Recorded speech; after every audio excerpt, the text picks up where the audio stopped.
yang dulunya adalah Muslim, tetapi dia kemudian sekarang keluar dari ajaran agama Islam dan menjadi ateis. Salah satu alasan di antara sekian alasan yang membuat dirinya murtad itu adalah bahwa dirinya pernah ada di sebuah rumah yang dikelilingi oleh 3 masjid yang suaranya itu bising luar biasa. Dia komplain tapi malah dimarahin.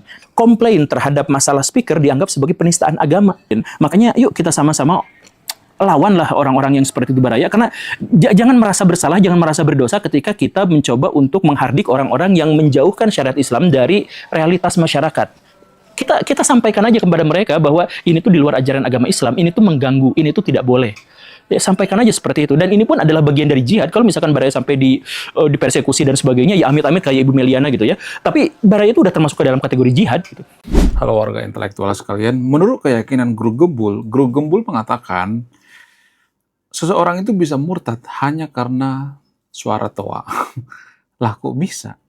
Kok bisa suara toa itu bikin seseorang murtad? Kemudian Guru Gembul baru-baru ini mengatakan kalau Anda menegur suara toa yang terlalu bising gitu ya, atau menegur penjaga masjid, lalu Anda dimarahin, ya, lalu Anda bun-bun misalnya, maka Anda itu adalah termasuk orang yang berjihad.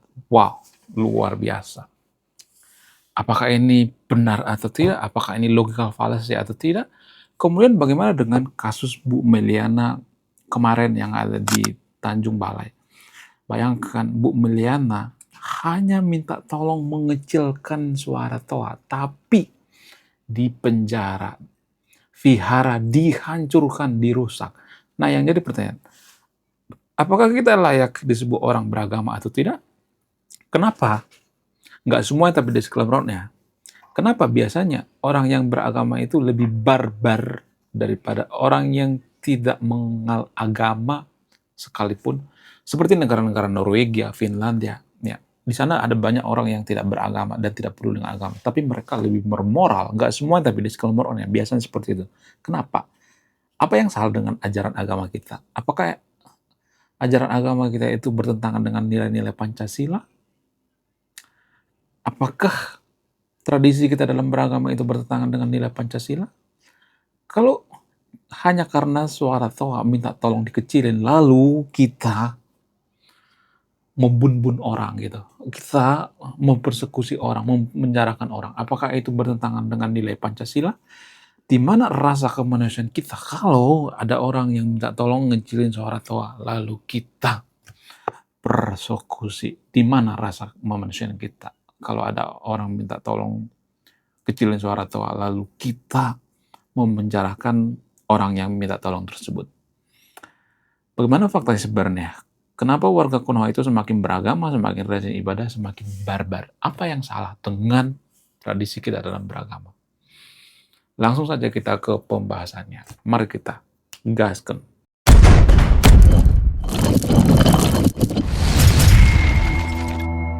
Beberapa bulan yang lalu saya pernah collab dengan Guru Gembul dan saya pergi ke rumah Guru Gembul. Jadi yang dikatakan oleh Guru Gembul itu benar. Karena berdasarkan informasi dari admin Guru Gembul, dan Guru Gembul juga mengatakan bahwa Guru Gembul itu kan pindah ya. Kalau Anda fans Guru Gembul, dulu Guru Gembul itu dekat dengan rel kereta api, sekarang bukan dekat dengan rel kereta apa lagi ya, sudah beda ya. Rumah Guru Gembul sekarang semakin bagus guys, semakin mewah gitu ya, bertingkat gitu ya. Ya nggak apa-apa, nggak jadi masalah, sah-sah aja gitu ya. Tapi yang jadi permasalahan, ternyata yang punya rumah itu, Guru Gembul kan beli rumah tuh ya, beli rumah walaupun deket juga sama masjid ya. Kebetulan kemarin saya parkirnya itu di dekat masjid ya. Jadi Guru Gembul mengatakan yang punya rumah itu atau yang ngejual rumah ke Guru Gembul itu, bekas rumah Guru Gembul itu dimiliki oleh orang yang murtad karena suara toa. Jadi sekarang orang yang punya rumah atau mantan pemilik rumah Guru Gembul sekarang ini dinyatakan jadi ateis, agnostik, dan lain sebagainya. Dan menurut saya pribadi ini sangat memprihatinkan ya. Justru ya kalau saya perhatikan di Konoha itu banyak orang ateis, agnostik, walaupun saya tidak nyuruh ya, saya tidak nyuruh disclaimer on ya. Banyak orang ateis atau agnostik karena pengaruh daripada kelakuan daripada orang yang beragama yang semakin hari semakin barbar. Nggak semuanya tapi disclaimer on ya. Buktinya guru gembul beragama tuh ya, lumayan lah gitu ya, walaupun guru gembul bukan orang suci ya. Guru gembul mengatakan, kalau kita menegur seseorang itu ya, misalnya ada suara toa yang sangat kencang sekali, maka kita itu bisa dikatakan orang yang berjihad. Jadi please lah teman-teman yang nonton video ini, teman-teman muslim gitu ya. Mungkin kalau Kristen, kalau nonis kan mungkin nanti dianggap ini ya, dianggap penistaan agama, kalau kita minta tolong langsung penistaan agama. Jadi nonis itu lebih takut guys sebenarnya kalau boleh jujur ya. Mereka lebih takut terhadap hal-hal seperti ini ya. Kalau ada kasus seperti kasus Bu Meliana misalnya, jangankan negor ya, untuk ngomong ke tetangga gitu ya, atau bikin story WA aja nggak berani gitu. Kenapa? Karena ya ada kejadian gitu. Jadi itu artinya gini guys, jangan sedikit-sedikit ya, teman-teman muslim, jangan kalian itu sedikit-sedikit berpikir kalau misalnya ini ya, kita ngomongin masalah toa, misalnya saya bikin konten masalah toa misalnya, gue tuh nggak benci dengan agama sebenarnya, kalau boleh jujur. Gue nggak benci dengan umat muslim gitu ya. Kalau misalnya ada yang nonis ya, bahas tentang umat muslim misalnya, kita tuh nggak benci agama gitu. Jangan berpikir bahwa kita itu benci agama kalian gitu. Enggak, kita tuh nggak ada urusan dengan agama gitu. Kita berurusan dengan yang namanya kelakuan gitu. Artinya gini, kalau kelakuan daripada umat muslim itu tidak seperti biasanya gitu ya, nggak semuanya tapi disclaimer, kalau masalah toa gitu ya, harusnya kan ada kesadaran lah gitu ya. Karena di suatu daerah atau di suatu kompleks itu kan biasanya nggak semuanya beragama muslim ya. Jadi jangan langsung berpikir bahwa kita itu membenci agama lu. Enggak, kita nggak ada urusan dengan agama lu. Kita berurusan dengan hasil daripada agama itu sendiri, impact gitu ya. Jadi jangan salah kaprah ya. Kalau saya perhatikan di Konoha itu ada banyak orang yang salah kaprah kalau kita ngomongin tentang agama gitu ya, misalnya tentang toa, kita dianggap membenci toa gitu. Nggak ada urusan kita membenci toa, nggak ada gitu ya. Artinya gini, kalau kita misalnya nih bicara tentang toa dan lain sebagainya, kita tidak membenci agamanya gitu. Tapi kita mengkritik kenapa orang yang beragama bisa tidak berkesadaran. Itu yang kita kritik. Ya, kita juga percaya agama kok ya. Nonis kan masih percaya agama gitu ya. Walaupun sering dikafir-kafirkan, sering dikata-katain masuk neraka gitu ya. Sih oke lah, nggak jadi masalah gitu ya. Tapi permasalahannya kalau masalah toa ini kan, ini mengganggu semuanya gitu ya. Yang beragama diganggu, yang tidak beragama diganggu, ya kemudian semuanya diganggu. Ya hewan-hewan juga terganggu karena masalah suara gitu ya. Kalau masalah ajan nggak jadi masalah. Itu nggak masalah, itu nggak dipersoalkan, cuma sebentar doang. Yang dipermasalahkan itu adalah suara-suara yang kurang perlu gitu ya. Ada suara-suara yang berisik gitu sampai jam 3 pagi gitu ya. Kemudian tadarusan sampai larut malam gitu ya. Kemudian belajar ngaji pakai mikrofon gitu. Itu yang harus diperhatikan gitu. Ya, karena ini asisten rumah tangga saya itu nggak terlalu tua ya, tapi kupingnya udah rusak. Ternyata setelah saya tanya, rumahnya di samping masjid guys. Bayangkan. Ya, asisten rumah tangga saya itu pendengarannya udah mulai berkurang gitu. Kita harus sedikit berteriak gitu ya. Itu pengaruh dari apa? Pengaruh daripada mikrofon. Jadi lama-lama kuping kita itu nggak sehat gitu. Ya, berpengaruh sama THT gitu. Jadi menurut guru gembul ya, menurut kayak guru gembul, kalau teman-teman muslim menegur suara toa gitu, ya ayo dong ya teman-teman muslim yang bisa memperbaiki agama Anda itu ya Anda sendiri. Ya, jangan berharap nonis gitu. Nonis nggak akan mau ya menegur ngapain ya. Paling mereka maki-maki dalam hati gitu ya. Paling mereka ya pergi ke luar negeri gitu. Ya kan. Yang memperbaiki agama kalian itu ya kalian sendiri gitu. Jangan berharap sama orang lain gitu. Ya, jadi akan banyak orang yang membenci agama gitu ya. Diam-diam meninggalkan agama gitu. Kenapa? Karena melihat ya kelakuan orang yang beragama itu makin barbar gitu ya, makin tidak bermoral. Nggak semuanya tapi disclaimer on ya. Ya, Kenapa kita tuh dalam beragama itu semakin barbar, semakin tidak bermoral? Apa alasannya? Saya punya pandangan lain ya. Mohon maaf ya, boleh dong kita berbeda pendapat. Ya, saya juga sama guru gembul sering kok berbeda pendapat ya. Ketika saya collab juga saya bisa berbeda pendapat nggak jadi masalah gitu. Dia nggak marah kok gitu ya. Ya walaupun saya tanya sesuatu hal yang random gitu atau yang pertanyaan yang tajam gitu, nggak marah. Artinya gini, kita sadar nggak sih sebenarnya ya kita lihat data ya. Saya tidak asal mangap ya. Menurut data, negara yang paling peduli dengan agama itu biasanya banyak koruptornya. Biasanya nggak semua tapi disclaimer ya. Negara yang paling peduli dengan agama itu seperti Konoha, Pakistan, Afghanistan, ya, Nigeria dan sebagainya. Biasanya syarat dengan yang namanya korupsi ya, korupsi gila-gilaan. Kenapa bisa seperti itu? Apa alasannya? Alasannya gini guys, ya, cukup sederhana. Orang yang korupsi itu mereka bersembunyi di balik yang namanya agama. Ya, mereka rajin ibadah untuk apa? Untuk menutupi mereka korupsi gitu, biar orang nggak curiga gitu ya. Kemudian mereka menggunakan agama gitu ya, untuk menutupi kedoknya gitu ya. Jadi agama itu dijadikan topeng.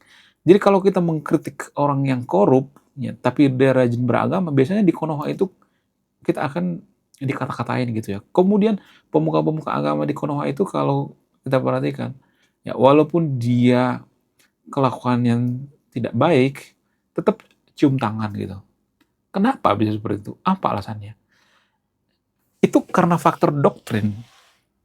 Artinya gini, kan banyak orang mengatakan jangan salahin agamanya dong ya, selain orangnya gitu. Di satu sisi saya sepakat dengan kalimat itu, tapi di sisi lain justru ya menurut keyakinan saya, justru doktrin agama itu ya atau ajaran-ajaran agama itu ya menurut keyakinan saya ya dugaannya justru mendoktrin seseorang itu menuhankan pemuka agama gitu. Jadi kalau ada pemuka agama korupsi, kita nggak akan berani ya nggak usah ngurusin itu. Oh, itu kan orang soleh, nggak mungkin lah. Dia tuh kan utusan Tuhan. Nah, hal-hal seperti inilah yang perlu dihindari ya negara-negara maju sehingga mereka sekuler, memisahkan antara agama dengan negara. Ya, kalian nggak pernah penasaran gitu atau bertanya gitu, kenapa negara maju itu sekuler? Alasannya ini nih ya yang dihindari. Ya, supaya ketika orang menegur suara tua itu jangan sungkan-sungkan gitu. Kalau kita negara sekuler kan bisa langsung ya seperti India misalnya. India itu kan kalau ada orang sholat di jalan tuh ditendangin gitu. Kenapa? Karena mereka negara sekuler gitu. Kemudian di Amerika juga seperti itu. Ditertibkan polisi. Kalau di Konoha kan enggak. Mau sholat di jalan kayak mau ganggu kayak enggak. Kenapa? Karena kita bukan negara sekuler. Kita bukan negara sekuler, kita tuh negara agama guys, tanpa kita sadari. Hukum-hukum kita itu banyak kok ya diambil dari dalil-dalil agama. Jadi itu resiko negara yang tidak menegakkan yang namanya sekuler murni. Kalau saya ngomong seperti ini pasti banyak nanti yang berpikir bahwa saya itu sesat gitu ya, saya itu menjauhkan Anda dengan agama. Enggak, justru mendekatkan dengan agama. Apa sih definisi agama? Kalau definisi agama itu bermoral, jujur, berperilaku baik, toleransi gitu. Saya justru mendekatkan Anda dengan agama gitu. Jadi agama yang kita maksud sehari-hari itu ya bisa dikatakan bukan agama gitu. Itu bukan agama. Justru orang yang paling agamis itu orang-orang seperti orang-orang yang tinggal di negara Norwegia, Finlandia gitu. Walaupun mereka tidak terlalu didoktrin gitu. Kalau misalnya mengatakan, oh enggak, mereka tidak melakukan ritual ibadah. Emang ritual ibadah itu jamin kita masuk surga gitu. Kalau misalnya mengatakan, kalau kita nggak melakukan ritual ibadah kita nggak masuk surga. Kan ada ininya tuh ya, ada ayat-ayatnya, dalil-dalilnya. Apakah ayat kitab suci itu bisa dibuktikan secara ilmiah? Apakah itu bisa dibuktikan secara sains gitu? Kalau saya mengatakan, kamu tuh dasar ya, kamu tuh ya nggak percaya neraka, nggak percaya surga, kamu tuh nggak bermoral. Emang negara-negara yang paling bermoral itu negara yang beragama? Enggak kan? Nah, jadi nggak ada argumen sebenarnya. Ya, telak sebenarnya. Jadi secara langsung kita tuh memelihara kebodohan gitu. Ya, jadi jangan sedikit-sedikit jangan salahin agamanya dong, salahin orangnya. Ya siapa tahu ya, dugaan saya, menurut keyakinan saya, siapa tahu doktrin agama itu mempengaruhi seseorang itu makin barbar dalam beragama, ya kan? Kita nggak tahu ya kan? Ya kita kan melihat impact-nya gitu. Siapa tahu ajaran-ajaran tertentu gitu ya, atau dalil-dalil tertentu gitu, ya mempengaruhi kita semakin barbar gitu ya. Kita semakin tidak bermoral gitu. Ya jangan-jangan seperti itu kan, kita harus skeptis dong ya. Kita harus berpikir rasional. Kita harus berpikir kritis. Cuman warga Konoha itu kan tidak diajarkan berpikir kritis kan. Kita diajarkan tuh di doktrin ya. Ya yang penting seiman gitu ya. Yang penting seagama. Ya nggak usah lah ya. Dia kan orang soleh gitu. Jangan, nggak boleh seperti itu. Kita nggak akan bisa jadi negara maju sampai kiamat pun. Ya untuk jadi negara maju itu ada harga yang harus dibayar. Kita kan sering mengeluh ya, kenapa kita nggak negara maju, kenapa banyak korupsi, kenapa oh dikit-dikit korupsi, kenapa negara kita nggak maju ya, kenapa kita susah jadi negara maju. Artinya gini, kita mau bayar harganya nggak untuk jadi negara maju? Kita kan nggak mau bayar harga kan, kita pengen enak-enak aja gitu ya. Ibaratnya kita pengen gratis-gratisan gitu ya, kita pengen sesuatu hal gitu ya. Misalnya nih buku, gue udah capek nih nulis buku ya, tapi ada orang yang pengen gratis-gratis gitu ya. Nggak akan bisa. Mau nggak bayar harganya? Apa harga yang harus dibayar untuk jadi negara maju? Ada banyak hal ya. Salah satu faktor yang paling mempengaruhi itu sekularisme. Sekularisme murni maksudnya, bukan sekularisme nanggung-nanggung seperti Konoha gitu. Atau sekularisme odong-odong atau abal-abal. Sekularisme itu biasanya mempengaruhi kemajuan suatu bangsa. Bukan langsung misalnya nih ya besok kita jadi negara sekuler, jadi negara maju. Nggak seperti itu. Buktinya Timor Leste bukan negara sekuler tapi uh, belum jadi negara maju, OTW jadi negara maju gitu. Artinya gini, sekularisme itu ya itu bisa menyelesaikan banyak masalah. Ya seperti Soeharto ini. Kita tidak akan sungkan-sungkan negor Soeharto kalau kita negara sekuler murni gitu. Kemudian sekolah-sekolah agama gitu ya, itu biasanya dikurang-kurangi gitu ya. Kemudian pemuka agama tidak dikultuskan ya. Kemudian cara berpikir kita gitu ya, berpikir rasional. Ya, tidak sedikit-sedikit didoktrin agama gitu ya, didoktrin dalil-dalil dan sebagainya. Enggak. Itu bisa menumpulkan otak. Itulah alasannya kenapa negara-negara maju itu sekularisme gitu. Ya, artinya besok kita jadi sekuler bukan langsung jadi negara maju gitu, tapi itu memperbesar peluang, ada harga yang harus dibayar. Sama seperti ini. Kalau kita rajin baca buku, apakah kita jaminan cerdas? Enggak. Ada warga Konoha itu rajin baca kitab suci kok, apakah cerdas? Apakah literasinya bagus? Enggak. Tapi ya dengan kita baca buku, ya baca buku ilmiah dan sebagainya, maka kita akan semakin berpeluang jadi cerdas gitu. Literasi baca kita makin tinggi gitu. Ya. Jadi itu pemahamannya guys. Rata-rata negara maju itu sekularisme. Nggak ada satupun negara maju dunia ini yang berdasarkan agama. Mana coba? Kita bicara by data. Mana coba? Saya mau datanya dong, data yang ilmiah. Bagaimana dengan Iran? Iran nggak bisa. Kelemahan Iran di situ tuh. Mereka terlalu mengglorifikasi negara agama. Padahal zaman sekarang negara agama nggak relevan lagi. Kenapa? Karena negara agama itu kan berdasarkan tafsir-tafsir ya. Misalnya nih ya, kalau kita bikin negara agama gitu, kita ngikut mazhab apa? Mazhab Syafi'i, ya, Hambali. Kita ngikut Syiah atau Sunni. Kita ngikut NU atau Muhammadiyah. Pokoknya banyak banget. Ya, jadi makanya negara itu tidak maju karena mayoritas negara agama gitu. Nggak ada ya, nggak ada negara maju di ini mayoritas negara agama nggak ada. Konoha juga seperti itu. Kita tidak akan jadi negara maju kalau negara si paling beragama. Enggak. Saya bukan benci agama ya. Agama yang kita pahami itu sekarang berbeda dengan agama yang dipahami oleh negara-negara maju. Ya, kalau Anda cinta dengan agama, harusnya sekuler dong ya. Jangan mengasong-asongkan agama gitu ya. Jangan jadikan agama topeng gitu. Itu tidak bermoral namanya. Menurut kalian gimana? Coba tulis di kolom komentar ya. Saya tidak mengenai Anda yang menyimpulkan. Oke guys, sekian video ini. Terima kasih sudah memahami. Saya warga intelektual, salam rasional.